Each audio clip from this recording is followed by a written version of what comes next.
Lantai kayu berderit pelan di belakangku saat lampu lorong tiba-tiba padam. Napasku tertahan, jantungku memukul dada dengan ritme yang salah, seolah rumah ini menolak kehadiranku sendiri. Udara terasa lebih dingin, dan bau obat-obatan masih menggantung, membuat kepalaku berdenyut. Aku berdiri tanpa persiapan, tanpa pegangan, sementara bayangan bergerak di sudut mata. Aku tahu aku lemah. Aku tahu ada seseorang yang menguasai keadaan ini. Keheningan tidak lagi netral. Ia menekan, menilai, dan menunggu aku salah melangkah. Setiap benda di sekitarku terasa asing, seolah telah berpihak. Lalu ada jeda. 1 detik tanpa suara. Bahkan detak jam berhenti terdengar. Aku menyadari detail kecil yang terlambat kupahami, pintu yang biasanya terkunci kini terbuka setengah. Sejak detik itu, rumah ini bukan lagi tempat aman. Aku tidak berteriak. Aku hanya membeku, membiarkan ketakutan mengendap seperti racun. Pernahkah kamu merasakan firasat bahwa hidupmu sedang runtuh perlahan, bahkan sebelum semuanya benar-benar dimulai? Lampu dapur masih menyala ketika aku terbangun, meski aku yakin sudah mematikannya malam tadi. Cahaya putih itu terasa terlalu terang, menusuk mata yang belum siap, seolah rumah ini tidak lagi mengenal ritme tubuhku. Aku duduk di tepi ranjang lebih lama dari biasanya, menunggu dunia terasa stabil kembali. Tidak ada yang salah, kataku dalam hati. Belum. Langkahku pelan menuju dapur. Lantai keramik dingin, suara kakiku sendiri terdengar asing. Dulu, pagi selalu diisi bunyi panci, air mendidih, radio kecil di sudut meja. Sekarang hanya dengung kulkas dan detak jam dinding yang terlalu jelas. Aku meraih cangkir, tanganku sedikit bergetar. Bukan karena dingin. Karena lelah yang tidak pernah benar-benar pergi. Tubuhku tidak lagi patuh. Untuk berdiri lama saja butuh jeda. Untuk menunduk, aku harus menghitung napas. Aku benci jeda-jeda ini. Mereka membuatku terlihat lemah. Membuatku merasa seperti barang yang sudah aus tapi masih dipaksa dipakai. Aku mencoba bergerak seperti dulu, cepat, mandiri. Tapi lututku memberi sinyal lain. Pelan, katanya. Hati-hati. Dari ruang tengah terdengar suara langkah. Bukan langkah yang tergesa. Lebih seperti kewajiban yang diseret. Anakku muncul di ambang pintu, rambut masih berantakan, mata belum sepenuhnya terbuka. Ia mengangguk singkat, tidak mendekat. Aku tersenyum, refleks lama yang belum mati. Pagi, kataku. Ayah, jawabnya pendek. Ia membuka kulkas, mengambil minuman, lalu menutupnya kembali tanpa melihat ke arahku. Dulu, ia akan bertanya apakah aku sudah minum obat, apakah aku tidur nyenyak. Sekarang, jarak itu terasa nyata, seperti garis tak terlihat yang tidak boleh kulangkahi. Aku ingin mengatakan sesuatu, apa saja, tapi lidahku berat. Aku tidak ingin terdengar mengeluh. Aku kembali ke meja, duduk perlahan. Dari kursi ini, aku bisa melihat hampir seluruh rumah. Rumah yang dulu penuh suara, tawa, pertengkaran kecil yang hangat. Sekarang, setiap ruangan terasa lebih luas dari seharusnya, seperti gema yang tidak menemukan asalnya. Aku bertanya-tanya kapan perubahan ini dimulai. Apakah perlahan, atau aku saja yang terlambat menyadarinya? Rutinitasku kini diukur dengan obat dan jam. Pagi, siang, malam. Aku mencatatnya rapi di buku kecil. Aku tidak ingin merepotkan siapapun. Ketergantungan kecil saja sudah cukup membuat dadaku sesak. Setiap kali aku harus meminta tolong, ada suara dalam kepalaku yang berbisik bahwa aku gagal sebagai orang tua. Bahwa seharusnya aku kuat lebih lama. Anakku lewat lagi, kali ini membawa tas. Ia berhenti sebentar di dekat pintu. Aku menunggu, berharap ada kalimat tambahan. Tidak ada. Pintu tertutup dengan bunyi yang terlalu tegas untuk ukuran pagi hari. Aku menatap pintu itu beberapa detik lebih lama dari yang perlu. Tidak apa-apa, kataku lagi pada diri sendiri. Ia sibuk. Siang hari datang tanpa tanda. Cahaya matahari masuk dari jendela, tapi tidak menghangatkan. Aku mencoba membersihkan rumah sedikit. Gerakan kecil, satu persatu. Debudirak. Piring diwastafil. Setiap bunyi terasa diperbesar. Setiap napas terdengar jelas. Di sela-sela itu, Ingatanku melayang ke masa lalu. Saat aku yang selalu bangun paling pagi, menyiapkan segalanya. Mengorbankan waktu, tenaga, mimpi-mimpi kecil yang tidak pernah sempat tumbuh. Aku tidak pernah meminta imbalan. Tidak pernah menghitung. Tapi sekarang, tanpa sadar, pikiranku mulai membandingkan. Dulu dan sekarang. Aku menegur diriku sendiri. Ini tidak adil. Anak-anak punya hidup sendiri. Aku tahu itu. Aku mengulanginya seperti mantra, berharap rasa sakit ini ikut larut. Sore menjelang, dan rumah kembali sunyi. Aku duduk di kursi favoritku, dekat jendela. Dari sini aku bisa melihat jalan kecil di depan rumah. Tetangga lewat, suara motor, kehidupan yang terus bergerak. Aku merasa seperti penonton yang tidak lagi punya peran. Sesekali, rasa takut menyelinap. Bukan takut mati. Takut dilupakan. Malam datang lebih cepat dari yang kuperkirakan. Anakku pulang, wajahnya lelah. Ia makan tanpa banyak bicara. Aku memperhatikannya diam-diam. Ada ketegangan kecil di bahunya, di rahangnya. Sesuatu yang ingin ia katakan tapi ditahan. Aku hampir bertanya, tapi aku berhenti. Aku tidak ingin menjadi beban percakapan. Aku mungkin pulang lebih malam besok, katanya tiba-tiba. Oh, jawabku. Baik. Tidak ada penjelasan lanjutan. Aku mengangguk, pura-pura mengerti. Dalam hati, ada retakan kecil. Bukan karena ia pulang malam, tapi karena nada suaranya. Datar. Formal. Seperti berbicara pada orang asing. Malam itu, aku terbangun oleh suara bisik. Bukan suara nyata, lebih seperti perasaan bahwa ada sesuatu yang bergerak tanpa aku tahu. Aku mendengarkan. Tidak ada apa-apa. Rumah ini diam. Terlalu diam. Aku berbaring kembali, tapi tidur tidak datang. Pikiranku dipenuhi potongan-potongan kecil yang tidak membentuk gambar utuh. Hari-hari berikutnya berjalan dengan pola yang sama. Jarak yang konsisten. Perhatian yang cukup untuk terlihat sopan, tapi tidak lebih. Aku mulai merasakan ketidaknyamanan yang tidak bisa kujelaskan. Seperti ada sesuatu yang bergeser di bawah permukaan, menunggu waktu yang tepat untuk muncul. Suatu sore, aku mendengar percakapan dari ruang sebelah. Suara anakku, lebih pelan dari biasanya. Ada nama yang disebut. Ada nada serius. Aku tidak sengaja mendengarnya. Aku tidak bermaksud menguping. Tapi tubuhku membeku ketika aku menyadari percakapan itu berhenti begitu langkahku terdengar. Ia keluar, menatapku singkat. Ada apa? Tidak, kataku cepat. Aku cuma lewat. Ia mengangguk, tapi matanya tidak sepenuhnya percaya. Ada sesuatu di sana. Kiuspaden. Aku kembali ke kamarku dengan jantung berdebar. Aku merasa bersalah. Dan takut. Perasaan yang tidak seharusnya muncul di rumah sendiri. Malam itu, aku duduk lama di ranjang, memandangi foto lama di meja. Kami bertiga. Senyum lebar. Masa di mana segalanya terasa pasti.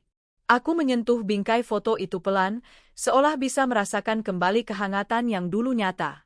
Keesokan paginya, aku menyadari sesuatu yang kecil tapi mengganggu. Jadwal kontrol kesehatanku sudah berubah. Tenggelnya diganti. Aku tidak ingat menyetujuinya. Aku bertanya dengan nada hati-hati. Jawabannya singkat. Sudah diatur. Lebih praktis, katanya. Aku mengangguk. Seperti biasa. Tapi di dalam, ada rasa dingin yang menjalar. Bukan karena perubahan jadwal. Tapi karena aku tidak ditanya. Untuk pertama kalinya, aku benar-benar menyadari bahwa ada keputusan tentang hidupku yang dibuat tanpa aku di dalamnya. Dan kesadaran itu tidak datang dengan suara keras. Ia datang dalam diam.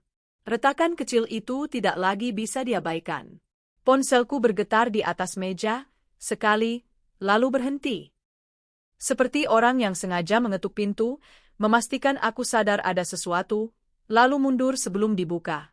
Di ruang tengah, televisi menyala tanpa suara. Cahaya birunya memantul di dinding, membuat wajah rumah ini tampak pucat dan asing. Aku duduk diam, menahan napas, mencoba mengingat kapan terakhir kali aku merasa perlu takut pada bunyi sekecil itu. Aku mengambil ponsel, layar menampilkan notifikasi singkat dari aplikasi kesehatan. Yanzi Temu. Perubahan jadwal. Ragi. Aku menatap tanggalnya, memastikan mataku tidak salah. 3 hari dari sekarang. Waktu yang biasanya kosong. Tapi yang mengganggu bukan tanggalnya. Yang mengganggu adalah kata, diperbarui, yang muncul seolah itu hal biasa, seolah hidupku hanya baris-baris data yang bisa dipindahkan sesuka hati. Aku memejamkan mata sebentar, mencoba menenangkan dada yang mendadak sesak. Mungkin anakku hanya ingin memudahkan. Mungkin aku terlalu sensitif. Aku mengulang alasan itu dengan tenang, seperti memoles retakan di tembok agar terlihat utuh. Lalu aku berdiri, berjalan pelan ke dapur, mencari sesuatu yang bisa kulakukan agar pikiranku tidak terus berputar. Di dapur, air keran mengalir terlalu deras. Aku menurunkannya, mendengar bunyinya berubah jadi desis kecil. Bau sabun cuci piring bercampur dengan aroma nasi hangat dari penanak yang ditinggalkan menyala. Rumah ini masih punya tanda-tanda kehidupan, tapi terasa seperti hidup yang dititipkan, bukan milikku lagi. Aku mencuci cangkir, membilasnya lama, seperti berharap air bisa menghapus rasa tidak enak yang menempel di lidah. Langkah kaki terdengar dari koridor. Anakku muncul, sudah rapi, rambut disisir cepat, kaos diganti ke meja. Ia menatap jam dinding, bukan menatapku. "Kamu mau berangkat?" tanyaku, suaraku sengaja dibuat biasa. "Ayah, banyak urusan," jawabnya. Nada itu, datar, kering, efisien, membuatku ingin menelan kata-kata berikutnya. Tapi aku memaksakan diri, hanya 1 kalimat. "Jadwal kontrolku berubah lagi," kataku pelan. "Aku, nggak ingat kita sepakat." Ia berhenti sebentar. Tidak lama. Hanya jeda yang cukup untuk membuat udara di antara kami terasa tebal. Lalu ia menghela napas, seperti orang yang sudah lelah sebelum percakapan dimulai. "Biar gampang," katanya. "Aku atur semuanya." Aku ingin bertanya, kenapa semuanya harus diatur tanpa aku? Aku ingin bilang aku masih mampu memutuskan hal kecil. Tapi kata-kata itu tertahan di belakang gigi, takut keluar lalu terdengar seperti rengekan. Aku hanya mengangguk, kepala terasa berat, seolah setiap persetujuan yang kugumamkan menambah beban di punggungku. Ia sudah bergerak ke pintu saat aku memanggil namanya. Ia menoleh setengah. "Kalau ada yang kamu perlu, katakan saja," ucapku. Itu kalimat aman. Kalimat orang tua yang masih ingin terlihat kuat. Ia menatapku sebentar. Matanya lelah, tapi ada sesuatu yang lebih dingin di sana, sesuatu yang tidak mau disentuh. "Nanti," katanya, lalu pintu tertutup. Kata itu, nanti, menggantung seperti gantungan baju yang kosong. Tidak memanaskan, tidak melindungi, hanya menandai bahwa sesuatu ditunda tanpa kepastian. Sepanjang hari, aku mencoba meyakinkan diri bahwa ini normal. Anak dewasa punya beban, pekerjaan, keluarga yang sedang ia bangun. Aku harus mengerti. Aku harus menyesuaikan diri. Aku mengulang kata-kata itu sambil menyapu lantai, sambil melipat kain, sambil menghapus meja. Tetapi setiap tugas kecil terasa seperti latihan bertahan, bukan rutinitas. Dan setiap sudut rumah mengembalikan suara sunyi yang sama. Sore menjelang, aku duduk di ruang tengah, membiarkan televisi menyala tanpa benar-benar kutonton. Adegan-adegan lewat tanpa makna, suara yang tidak kubutuhkan. Aku lebih memperhatikan bunyi lain. Tetesan air dari kamar mandi yang belum benar-benar berhenti, angin yang menyusup lewat celah jendela, dan sekali-sekali suara ponsel bergetar lagi, pemberitahuan, pembaruan, pengingat. Semuanya terasa seperti alarm yang terlalu sopan untuk disebut bahaya. Ketika anakku pulang, ia membawa udara luar bersamanya. Pauyalanan. Debut. Parfum yang tipis. Ia meletakkan tas, membuka ponsel, jari-jarinya bergerak cepat. Aku menunggu momen yang tepat, momen di mana ia tidak terlihat seperti sedang menghindari dunia. "Kamu sudah makan?" tanyaku. "Sudah," jawabnya, padahal aku tidak melihatnya makan. Aku menelan responsku. Tidak ada gunanya mengoreksi. Aku memutuskan untuk mengambil langkah kecil lain. "Aku kepikiran," kataku, "soal kontrol itu. Kalau aku bisa ikut bicara sama dokter." Ia mengangkat mata, baru kali itu menatapku penuh. Tatapannya tidak marah. Justru terlalu tenang, seperti orang yang sudah menyusun jawaban jauh sebelum pertanyaan datang. Kamu capek kalau banyak urusan, katanya. Biar aku yang urus. Kalimat itu terdengar perhatian. Tapi ada sisi lain yang menggores. Aku dianggap terlalu lemah untuk ikut campur dalam hidupku sendiri. Aku tersenyum tipis, berusaha menunjukkan aku mengerti. Di dalam, sesuatu bergerak pelan, kecurigaan yang tidak punya nama, tapi mulai mengisi ruang kosong dalam pikiranku. Malam itu, aku tidak bisa tidur. Aku berbaring, mendengar suara rumah bernapas. Kulkas mendenggang. Pipa air berjeter. Kadang terdengar bunyi kecil dari atap, mungkin tikus, mungkin ranting. Aku menunggu suara langkah anakku, tapi yang kudengar hanya keheningan yang panjang, terputus oleh bunyi notifikasi yang sekali-sekali muncul dari ponselnya di ruang sebelah. Aku bangun pelan, berjalan ke pintu kamar. Tidak kubuka. Aku hanya berdiri di sana, seperti orang yang sedang mendengarkan sesuatu yang dilarang ia dengar. Dari balik dinding, terdengar suara anakku berbicara, pelan, dengan ritme yang berbeda dari saat ia bicara denganku. Lebih hidup, lebih tegas. Aku tidak menangkap semua kata. Hanya potongan, nama seseorang, angka, dan satu frasa yang membuat tengkukku dingin. Lebih cepat kalau begitu. Ada tawa kecil dari seberang telepon. Bukan tawa bahagia. Tawa yang pendek, efisien, seperti tanda setuju. Aku merapatkan jari kekusen pintu agar tubuhku tidak goyah. Di dalam dada, sesuatu berdenyut, bukan sakit, lebih seperti peringatan. Aku kembali ke ranjang, berbaring lagi, memaksa mata terpejam. Aku bilang pada diri sendiri, jangan berlebihan. Jangan mencurigai anakmu sendiri. Ia hanya mengurus sesuatu. Ia hanya lelah. Tetapi pikiranku sudah terlanjur menempel pada potongan-potongan itu, menyusunnya menjadi bayangan yang tidak ingin kupandang.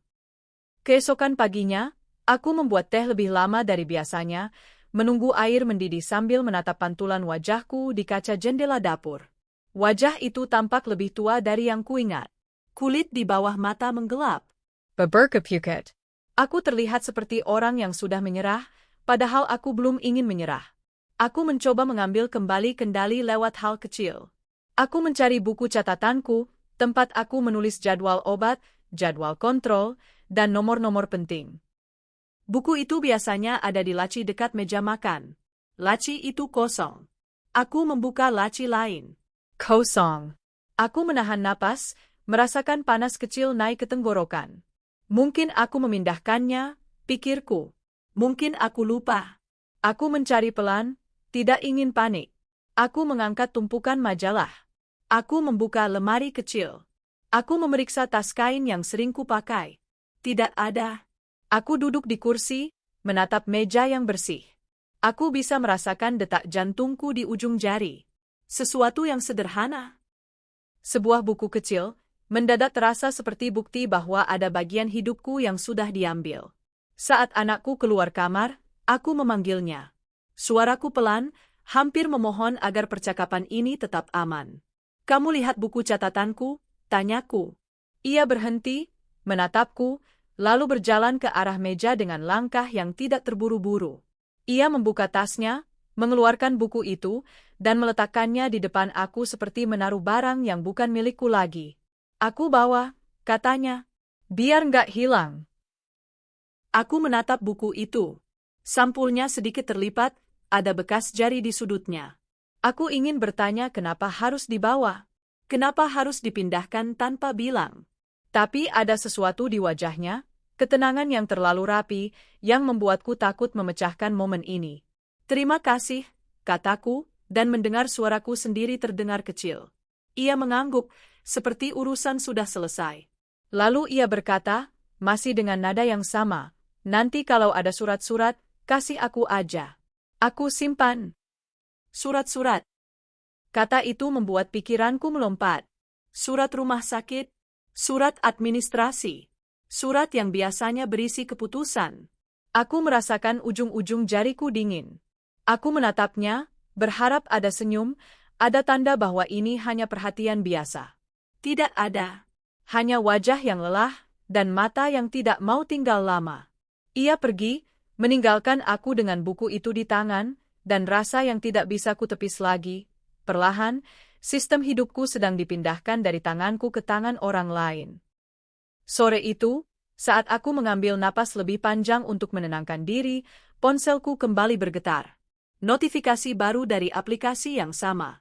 Ada dokumen yang telah ditandatangani untuk proses lanjutan. Nama yang tertera adalah nama anakku sebagai penanggung jawab utama. Aku menatap layar itu lama, sampai huruf-hurufnya kabur. Tenggoro Kenkakiring. Aku mencoba menelan, tapi tidak ada air liur. Dalam sunyi ruang tengah, aku mendengar jam dinding berdetak pelan. Dan untuk pertama kalinya, bunyi itu terdengar seperti hitungan mundur. Aku bukan lagi orang yang memutuskan apa yang terjadi pada tubuhku. Aku hanya orang yang diberitahu setelah semuanya berjalan. Dan kesadaran itu turun pelan, berat, menutup mulutku sebelum sempat bertanya. Di luar, matahari tenggelam tanpa suara. Di dalam rumah, lampu menyala satu persatu. Dan aku duduk sendirian, menatap ponselku, menyadari keputusan penting sudah dibuat, tanpa pernah ada kata, setuju, dariku. Pintu kamar tertutup perlahan, tapi bunyinya terasa lebih keras dari biasanya. Aku berdiri di baliknya, mendengarkan langkah yang menjauh, dan untuk pertama kali aku bertanya-tanya apakah suara itu membawa jarak yang tidak bisa kututup lagi. Udara di rumah ini berubah, lebih tipis, lebih dingin. Pagi-pagi berikutnya, aku terbangun sebelum alarm. Cahaya matahari belum masuk sepenuhnya, hanya garis pucat di dinding. Aku duduk di ranjang, menunggu tubuhku siap bergerak, menunggu pikiran berhenti berlari lebih cepat dari jantung. Ada rasa diawasi yang aneh, seperti ada mata yang menilai setiap tarikan napasku, meski aku sendirian. Di dapur, cangkir yang biasanya kupakai sudah bergeser. Bukan hilang, hanya dipindahkan. Letaknya rapi, terlalu rapi. Aku mengambilnya, merasakan dingin keramik di telapak tangan. Hal-hal kecil seperti ini seharusnya tidak berarti apa-apa. Tapi aku mulai menyadari betapa sering aku berkata begitu pada diriku sendiri. Anakku muncul dengan ponsel di tangan, wajahnya fokus pada layar. Ia mengangguk singkat, duduk, membuka laptop. Meja makan kini lebih mirip meja kerja. Ada dokumen terbuka, grafik, angka-angka yang tidak ku mengerti. Aku menyeduh teh, berusaha menahan rasa ingin tahu yang tumbuh bersama kegelisahan. Kamu sarapan? Tanyaku. Nanti, jawabnya. Tidak menoleh. Aku menunggu, berharap ada lanjutan. Tidak ada. Suara ketikan memenuhi ruangan, ritmis dan cepat. Aku duduk di seberang, merasa seperti tamu yang menunggu dipersilakan bicara. Beberapa kali, aku membuka mulut, lalu menutupnya lagi. Aku tidak ingin mengganggu. Aku tidak ingin terlihat menuntut. Ketika ia berdiri untuk pergi, aku akhirnya bertanya, "Kamu semalam telepon siapa?" Ia berhenti sepersekian detik.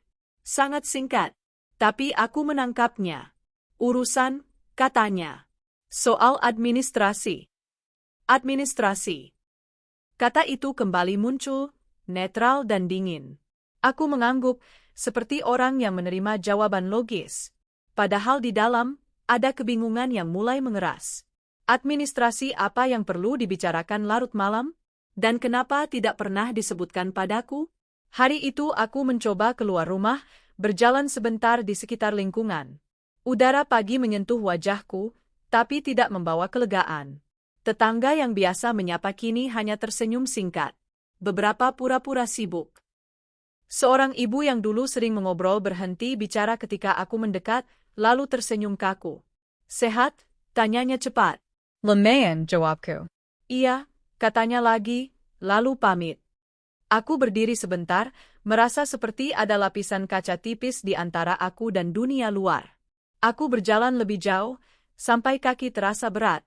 Di depan klinik kecil dekat rumah, aku berhenti. Dulu, perawat di sana mengenalku. Sekarang, ketika aku masuk untuk bertanya soal jadwal, wajah mereka profesional, berjarak. "Silakan hubungi penanggung jawab," kata salah satu dari mereka. "Penanggung jawab," ulangku. "Iya," katanya sambil melihat layar. "Anak ibu." Aku mengangguk, menelan sesuatu yang terasa pahit. Di luar, aku duduk di bangku plastik, mendengarkan suara kendaraan lewat. Aku mencoba bernapas teratur. Ini wajar, kataku.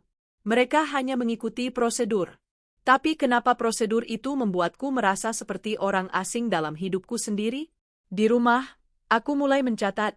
Bukan rencana besar. Hanya hal-hal kecil. Jam berapa anakku pergi? Jam berapa ia pulang? Percakapan yang terhenti ketika aku masuk ruangan. Dokumen yang berpindah tempat. Notifikasi yang muncul di ponselku, lalu menghilang sebelum sempat kubaca. Aku menyimpan catatan itu di buku tipis, menyelipkannya di laci yang jarang dibuka. Setiap kali rasa curiga muncul, rasa bersalah segera menyusul. Aku orang tua. Aku seharusnya percaya. Aku seharusnya bersyukur ada yang mengurus. Aku memarahi diriku sendiri karena berpikir buruk. Tapi catatan itu tetap bertambah. Dan setiap entry baru terasa seperti bukti kecil yang tidak mau pergi. Suatu sore, aku mendengar suara dari ruang kerja. Pintu setengah tertutup. Aku tidak berniat menguping. Aku hanya lewat. Tapi namaku disebut. Pelan, jelas. Aku berhenti. Napasku Tertahan. Belum perlu bilang, suara anakku terdengar tenang. Biar beres dulu. Ada suara lain di seberang, samar. Aku tidak menangkap katanya, tapi nada setuju terdengar. Aku mundur satu langkah, lalu dua, jantungku berdetak lebih cepat. Aku kembali ke kamarku, duduk di tepi ranjang, tangan dingin. Aku mencoba mengingat apa yang perlu dibereskan, tanpa aku tahu. Malam itu, aku makan sendiri. Anakku berkata sudah makan di luar. Aku mengangguk, tidak bertanya. Piring di depanku terasa terlalu besar untuk satu orang. Aku makan pelan, mendengarkan suara sendok menyentuh piring. Setiap bunyi seperti menghitung waktu. Setelah makan, aku memberanikan diri membuka laci tempat dokumen lama ku simpan. Akta, kartu identitas, surat-surat penting. Beberapa map terasa lebih tipis. Aku memeriksa satu persatu. Ada yang hilang. Tidak banyak. Tapi cukup untuk membuat perutku berkontraksi. Anakku muncul di pintu. Cari apa? Tanyanya. Dokumen, jawabku jujur. Beberapa nggak ada. Ia masuk, berdiri di dekat lemari. Aku simpan, katanya. Biar aman. Aman dari apa? Tanyaku, lebih cepat dari yang kuinginkan. Ia menatapku. Lama. Tatapannya tidak keras, tapi penuh kendali. Dari salah taruh. Aku ingin mengatakan aku tidak pernah salah menaruh hal sepenting itu. Aku ingin bilang aku masih ingat, tapi lidahku keluh. Aku hanya mengangguk lagi. Gerakan kecil yang terasa seperti menyerahkan wilayah. Hari-hari berikutnya, tekanan itu menjadi kebiasaan. Aku diminta istirahat lebih banyak. Jangan capek, katanya. Jangan keluar sendirian. Uang belanja kini diberikan mingguan, dengan jumlah yang pas, tidak kurang, tidak lebih. Aku tahu itu masuk akal. Tapi aku juga tahu rasanya ketika ruang gerak dipersempit dengan alasan perhatian. Setiap keputusan datang dalam bentuk informasi, bukan pertanyaan. Jadwal berubah. Rencana ditunda. Aku diberitahu setelah semuanya disusun. Aku mulai ragu pada penilaianku sendiri. Mungkin aku memang tidak setajam dulu. Mungkin ini yang terbaik. Pikiran-pikiran itu berputar, saling menekan, membuatku lelah sebelum hari benar-benar dimulai. Suatu siang, aku menerima telepon dari nomor tidak dikenal. Suaranya formal sopan. Menyebut namaku lengkap. Menyebut proses yang sedang berjalan. Aku mendengarkan, mencoba mengikuti, tapi ada istilah-istilah yang membuat kepalaku berdenyut. Semua sudah disetujui oleh pihak keluarga, katanya. Keluarga? Ulangku. Saya belum. Telepon itu terputus. Aku menatap ponselku, layar gelap memantulkan wajahku yang pucat. Aku duduk lama, mendengarkan detak jam di dinding. Ketika anakku pulang, aku menunggu sampai ia meletakkan tasnya. Ada yang telepon, kataku. Katanya, sudah disetujui. Ia menghela napas kecil, seolah percakapan ini sudah ia duga. Iya, katanya. Itu yang terbaik. Terbaik untuk siapa? Tanyaku. Ia tidak langsung menjawab. Ia duduk, menatap meja, lalu menatapku. Untuk semuanya. Jawaban itu mengambang, tidak bisa kugenggam. Aku merasakan sesuatu runtuh pelan di dalam dada. Bukan ledakan. Lebih seperti bangunan tua yang akhirnya menyerah pada waktu. Malam itu, aku menerima surel. Lamperon. Keputusan resmi. Nama anakku tertera sebagai pihak yang menyetujui. Tidak ada kolom tanda tanganku. Aku membaca pelan, kata demi kata, sampai mataku panas. Di akhir halaman, tertulis bahwa proses akan berjalan sesuai rencana yang telah ditetapkan. Aku meletakkan ponsel di meja, tangan gemetar. Di ruang sebelah, anakku berbicara di telepon dengan nada tenang, seolah hari ini sama saja dengan hari lain. Aku duduk di kursi, menatap lantai, menyadari bahwa sebuah keputusan penting telah diambil, tanpa persetujuanku.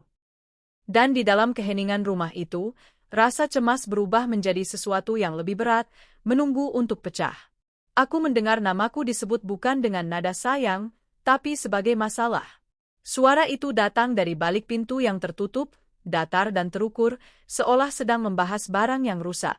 Dadaku langsung kosong, seperti ada sesuatu yang dicabut tanpa peringatan. Aku tidak masuk.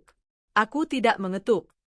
Aku berdiri di sana, tangan menempel di dinding, mendengarkan sisa kalimat yang tidak dimaksudkan untukku. Kata-kata itu singkat, praktis, penuh solusi. Dan di antara solusi itu, keberadaanku terasa seperti hambatan yang harus disingkirkan dengan rapi. Aku kembali ke kamarku tanpa suara. Langkahku ringan, hampir tidak menyentuh lantai, seperti orang yang takut meninggalkan jejak. Di dalam, aku duduk di tepi ranjang, menatap spray yang kusut. Aku mencoba bernapas, tapi udara terasa berat. Ada rasa panas di mata, tapi air mata tidak langsung jatuh. Seolah tubuhku masih menolak menerima apa yang baru saja didengar. Pikiranku berlari mundur. Tahun-tahun yang kulewati sebagai orang tua datang satu persatu, seperti adegan film lama.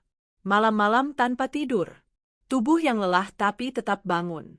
Keputusan-keputusan yang kuambil tanpa ragu demi satu tujuan, memastikan anakku punya hidup yang lebih ringan. Aku tidak pernah menghitungnya. Aku tidak pernah menuntut balasan. Tapi sekarang, semua itu terasa seperti catatan yang dibuang sebelum sempat dibaca. Aku bangkit, berjalan ke lemari, membuka kotak kecil berisi foto lama. Jari-jariku menyentuh kertas yang mulai menguning. Senyum kami terlihat begitu yakin. Aku mencari tanda-tanda bahwa aku pernah menjadi penting. Bahwa aku bukan sekadar fase yang sudah selesai. Tapi foto-foto itu tidak menjawab. Mereka diam, seperti saksi yang tidak mau memihak. Saat anakku masuk kamar tanpa mengetuk, aku terkejut. Ia berdiri di ambang pintu, ekspresinya sulit dibaca. Aku menyimpan kembali foto-foto itu dengan cepat, seolah tertangkap basah melakukan sesuatu yang tidak seharusnya. Kita perlu bicara, katanya. Aku mengangguk. Tenggoro Kenka Kiring. Aku menunggu ia duduk, menunggu nada suaranya berubah. Tapi ia tetap berdiri, tangan menyilang di dada. Posisi itu membuat jarak di antara kami terasa resmi, hampir seperti wawancara. Kondisimu makin berat, katanya, dan ini memengaruhi banyak hal. Apa yang aku pengaruhi? Tanyaku pelan. Ia menghela napas, pendek. Rencana hidupku. Kata-kata itu jatuh tepat di tengah dadaku. Tidak ada teriakan. Tidak ada amarah. Justru ketenangan itulah yang membuatnya terasa kejam. Aku menelan, mencoba menjaga suaraku tetap stabil. Aku nggak pernah minta kamu berhenti hidup, kataku. Bukan soal minta, jawabnya. Ini soal realita. Realita. Kata itu terdengar final. Seperti pintu yang ditutup perlahan tapi pasti. Aku ingin mengatakan banyak hal. Tentang pengorbanan, tentang cinta yang tidak bersyarat, tentang rasa takut yang selama ini kupendam agar tidak membebaninya. Tapi semua itu terasa tidak relevan di hadapan realita versinya. Aku cuma ingin dilibatkan, kataku akhirnya. Aku masih ada? Ia menatapku, dan untuk sesaat aku melihat sesuatu yang mirip keraguan. Tapi itu cepat menghilang, digantikan oleh ekspresi yang lebih aman, jarak. Kamu terlalu emosional, katanya. Ini bukan waktunya. Kalimat itu seperti tamparan yang rapi. Aku tersenyum kecil, refleks lama untuk meredakan situasi. Tapi di dalam, sesuatu runtuh. Aku menyadari bahwa perasaanku kini dianggap gangguan. Bahwa suaraku hanya kebisingan di tengah rencana besar yang sedang ia susun. Setelah ia pergi, aku duduk lama, menatap pintu yang tertutup. Dunia terasa menyempit, seperti ruangan yang perlahan kehilangan udara. Aku mencoba berdiri, tapi lututku gemetar. Aku berpegangan pada meja, menunggu tubuhku kembali patuh. Ada rasa malu yang aneh. Malu karena masih hidup, malu karena membutuhkan, malu karena menjadi beban. Hari-hari berikutnya berjalan seperti kabut. Aku makan sedikit. Tidur terputus-putus. Setiap interaksi terasa canggung, penuh kehati-hatian yang tidak perlu. Anaka bersikap sopan, efisien. Ia memastikan kebutuhanku terpenuhi, tapi tanpa kehangatan. Seperti merawat kewajiban, bukan manusia. Aku mencoba satu kali lagi. Upaya terakhir. Aku memilih waktu yang tenang, sore hari ketika cahaya matahari masuk lembut melalui jendela. Aku duduk di ruang tengah, menunggunya pulang. Kita bisa bicara sebentar? Tanyaku ketika ia datang. Ia ragu, lalu duduk di kursi seberang. Aku melihat jam di pergelangan tangannya. Waktu terasa dibatasi bahkan sebelum percakapan dimulai. Aku tahu aku nggak mudah, kataku. Tapi aku masih ibumu. Ia tidak langsung menjawab. Tatapannya jatuh ke lantai. Aku berharap itu tanda empati. Tapi ketika ia berbicara, suaranya tetap terkendali. Aku butuh ruang, katanya. Dan kamu mengambil terlalu banyak. Kalimat itu sederhana, tapi dampaknya besar. Aku merasa mengecil di kursi, seperti tubuhku tidak lagi pas dengan ruang yang kutempati. Aku mengangguk, karena apa lagi yang bisa kulakukan? Menangis akan sia-sia. Memohon akan memperburuk keadaan. Malam itu, aku sendirian lagi. Aku duduk di kamar, lampu redup, mendengarkan suara rumah yang semakin asing. Aku merasa tidak diinginkan, bukan karena dibenci, tapi karena dianggap tidak relevan. Dan rasa itu lebih menyakitkan daripada amarah. Aku memikirkan masa depan yang sedang disiapkan tanpa aku. Proses yang berjalan. Keputusan yang akan datang. Aku menyadari bahwa jika aku terus diam, aku akan terseret ke tempat yang tidak kupilih. Rasa putus asa menyelimuti, tebal dan menekan. Ada pikiran-pikiran gelap yang datang tanpa diundang, menawarkan jalan keluar yang berbahaya. Di meja samping ranjang, botol obat tergeletak. Aku menatapnya lama. Terlalu lama. Di luar, hujan mulai turun, pelan, menambah suara latar yang muram. Aku mengulurkan tangan, lalu menariknya kembali. Napasku tidak teratur. Dunia terasa seperti menyempit menjadi satu pilihan yang salah. Aku tahu aku berada di tepi sesuatu yang berbahaya. Pilihan apapun yang kuambil malam itu akan mengubah segalanya. Dan di tengah keheningan yang berat, aku menyadari bahwa kehancuran ini memaksaku memilih. Menyerah sepenuhnya, atau mulai bertahan dengan cara yang belum pernah kucoba sebelumnya. Aku bangun sebelum subuh, bukan karena mimpi, tapi karena tubuhku memutuskan untuk siaga. Ada ketegangan yang menetap di otot, seperti kawat yang ditarik terlalu kencang. Rumah masih gelap, sunyi, tapi sunyi itu bukan damai. Ia terasa seperti ruang tunggu sebelum sesuatu terjadi. Aku tidak menangis lagi. Air mata terasa terlalu mahal untuk dikeluarkan sembarangan. Aku duduk di ranjang, mendengarkan napasku sendiri, menghitung detaknya sampai terasa stabil. Ketakutan masih ada, tapi kini bentuknya berbeda. Lebih tajam. Lebih fokus. Aku tidak lagi mencari penghiburan. Aku mencari celah. Hari itu, aku berbicara seperlunya. Aku bergerak seperlunya. Setiap kata yang keluar dari mulutku kuukur, setiap langkah kuambil dengan pertimbangan. Aku mulai memperhatikan detail-detail yang dulu terlewat. Posisi kunci, sudut kamera kecil di teras yang jarang kupedulikan, kebiasaan anakku meletakkan ponsel di meja saat pulang. Rumah ini tidak berubah bentuk, tapi maknanya bergeser. Ia bukan tempat berlindung. Ia peta. Anakku sarapan dengan cepat. Ia membaca sesuatu di ponsel, alisnya sedikit berkerut. Aku menunggu momen yang tepat untuk berbicara, lalu memutuskan tidak berbicara sama sekali. Diam ternyata memberi lebih banyak informasi daripada pertanyaan. Ia tidak menawari apapun. Tidak bertanya. Seolah aku sudah diatur untuk tidak perlu tahu. Setelah ia pergi, aku mulai menyusun langkah kecil. Tidak besar. Tidak berani. Aku mengambil kembali buku catatan tipis yang kusembunyikan di laci terdalam. Aku menulis dengan pensil, agar bisa dihapus. Jam, tanggal, perubahan. Aku tidak mencatat perasaan. Aku mencatat fakta. Fakta tidak bisa disangkal dengan nada tenang. Aku menyadari aku harus terlihat patuh. Itu harga pertama yang harus kubayar. Aku mengangguk lebih sering. Aku berkata, iya, dengan nada yang tidak mengundang diskusi.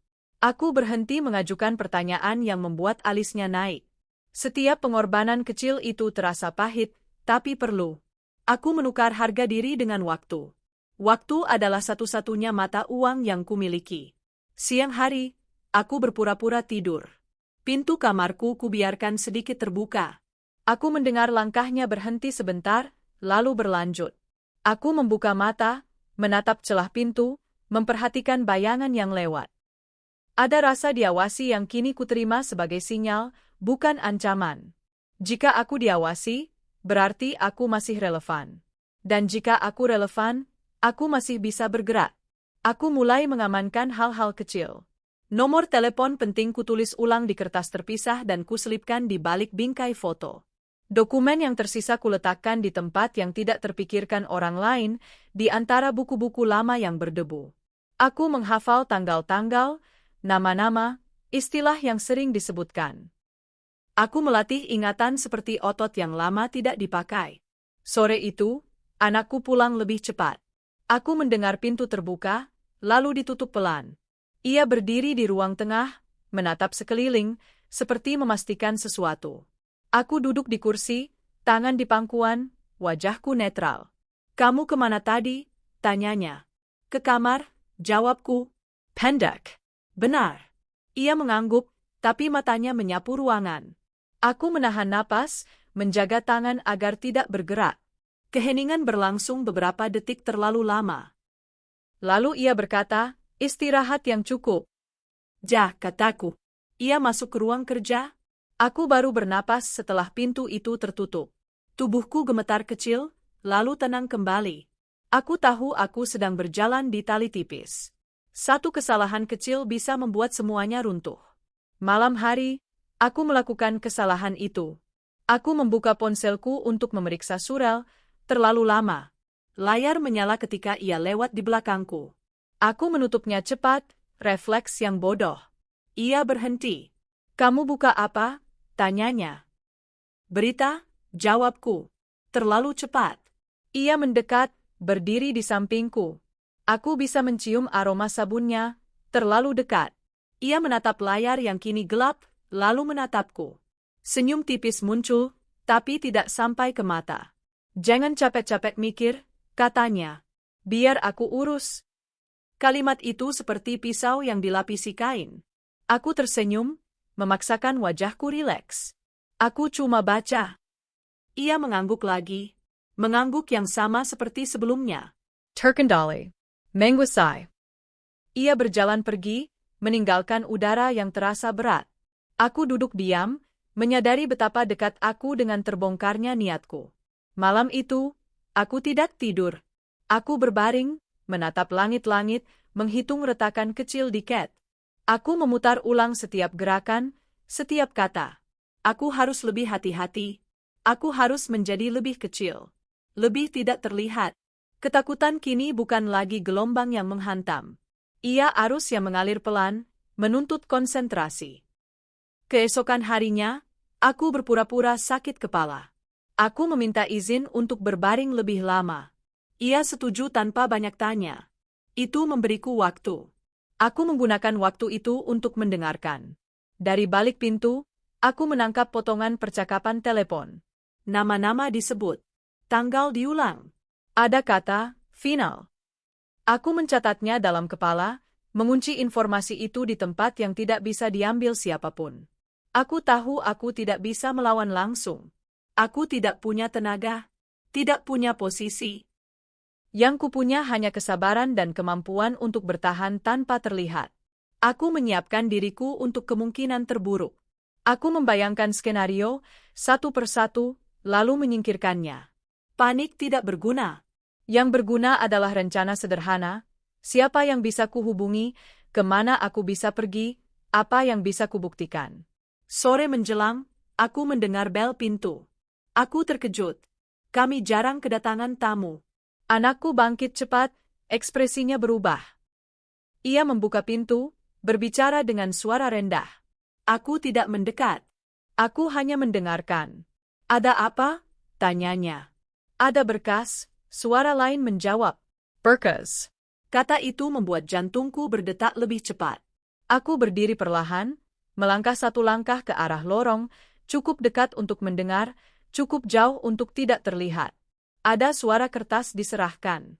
Ada ucapan terima kasih singkat. Pintu ditutup. Anakku masuk ruang kerja, membawa map. Aku kembali ke kursiku, menatap lantai. Aku tahu berkas itu penting. Aku tahu waktuku menyempit. Ketegangan mengisi rumah seperti udara sebelum hujan lebat. Malam turun. Aku duduk di kamar, menyiapkan diriku untuk tidur yang mungkin tidak datang. Ponsel ke berterpelan. Pesan masuk dari nomor yang tidak kusimpan. Satu kalimat singkat. Kita perlu bicara. Aku khawatir. Aku menatap layar itu lama, napasku tertahan. Jari-jariku bergetar. Aku belum tahu siapa pengirimnya. Aku belum tahu apakah ini aman. Di luar kamar, aku mendengar langkah anakku mendekat, lalu berhenti tepat di depan pintu. Aku mengunci ponsel, meletakkannya terbalik di meja. Aku duduk di tepi ranjang, punggung tegak, wajah netral. Detik berlalu. Ketukan tidak datang. Langkah menjauh. Aku menghembuskan napas perlahan, menyadari betapa tipis batas antara aman dan terbongkar. Dan di tengah ketakutan yang masih berdenyut, satu hal menjadi jelas, di tengah bahaya yang kian rapat, mungkin, hanya mungkin. Aku tidak sepenuhnya sendirian. Pesan itu masih menyala di layar ponsel ketika aku akhirnya berani menyentuhnya. Satu kalimat. Tidak ada nama. Tidak ada penjelasan. Hanya kekhawatiran yang dikirim tanpa alamat. Aku membaca ulang, merasakan denyut di pergelangan tangan, seperti nadi yang mencoba memberi peringatan sebelum terlambat. Aku tidak membalas malam itu. Aku mematikan ponsel, meletakkannya di bawah bantal, dan tidur dengan satu mata terbuka. Setiap bunyi kecil membuatku terjaga. Setiap bayangan di lorong terasa bergerak. Ketika subuh datang, aku masih utuh, dan itu sudah cukup untuk melanjutkan. Pagi berikutnya, aku menunggu rumah benar-benar sepi. Anakku pergi lebih awal, langkahnya cepat, pikirannya jauh. Aku menunggu sampai suara pintu hilang, sampai mesin kendaraan memudar. Barulah aku mengeluarkan ponsel, menyalakannya, dan menatap pesan itu lagi. Kali ini, aku membalas. Singkat. Neutral. Siapa? Balasan datang tidak lama kemudian. Terlalu cepat untuk disebut kebetulan. Teman lama. Hari-hari berikutnya berjalan lambat. Terlalu lambat untuk disebut nyaman, terlalu jujur untuk disebut kejam. Aku pindah ke tempat yang lebih kecil, lebih sunyi. Tidak ada perabot berlebih. Tidak ada ruang untuk pura-pura. Di pagi pertama di sana, aku duduk di kursi dekat jendela, menatap orang-orang berlalu lalang tanpa tahu siapa aku. Dan anehnya, ketidaktahuan itu terasa seperti kebebasan. Aku menerima konsekuensi satu persatu. Ada dokumen yang harus ditandatangani ulang. Ada percakapan yang harus dilakukan dengan nada datar dan jarak aman. Ada keputusan yang tidak bisa kutarik kembali. Hubungan itu, yang dulu kusebut rumah, tidak kembali seperti semula. Mungkin tidak akan pernah. Kesedihan itu datang dalam gelombang kecil, tidak lagi menghantam, tapi cukup untuk mengingatkanku bahwa kehilangan bukan sesuatu yang selesai dalam satu malam. Kadang aku terbangun dengan dada sesak, membayangkan wajah anakku dalam cahaya redup, kalimat-kalimat yang diucapkan tanpa amarah tapi penuh dampak. Di siang hari, bayangan itu memudar. Aku belajar membiarkan dua kebenaran hidup berdampingan, bahwa aku mencintainya dan bahwa aku harus menjauh untuk bertahan. Keduanya bisa benar. Keduanya menyakitkan. Aku mulai mengatur ulang batas-batas yang dulu kabur. Aku berkata, tidak, pada hal-hal kecil. Jadwal yang tidak masuk akal, pertanyaan yang terlalu dalam, kepedulian yang datang terlambat. Suaraku tidak selalu stabil, tapi aku mengatakannya tetap. Setiap tidak terasa seperti batu kecil yang diletakkan untuk membangun jalan baru. Helen, Pasti. Di suatu sore yang cerah, aku berjalan ke taman kecil dekat tempat tinggalku.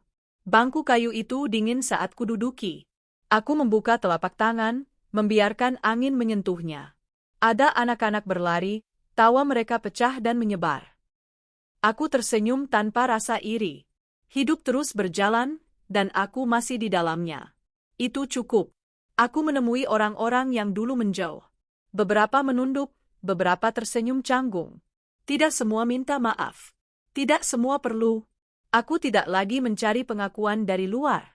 Aku mengukur kemajuan dengan cara lain, tidur yang lebih nyenyak, napas yang lebih panjang, keputusan yang tidak lagi meminta izin pada rasa takut.